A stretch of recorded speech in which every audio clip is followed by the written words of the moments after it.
Nakumpiska ng pulisya ang tinatayang 6.8 milyong pisong halaga ng shabu mula sa isang mag-asawa na naaresto sa isinagawang entrapment operation noong Lunes, ika-13 ng Abril sa Barangay Limbo, Sultan Kudarat sa Maguindanao del Norte.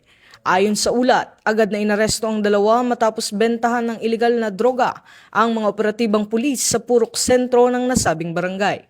Nakumpiska mula sa mga sospek ang 1 kilo ng hinihinalang shabu, mga mobile phone at isang 9mm pistol.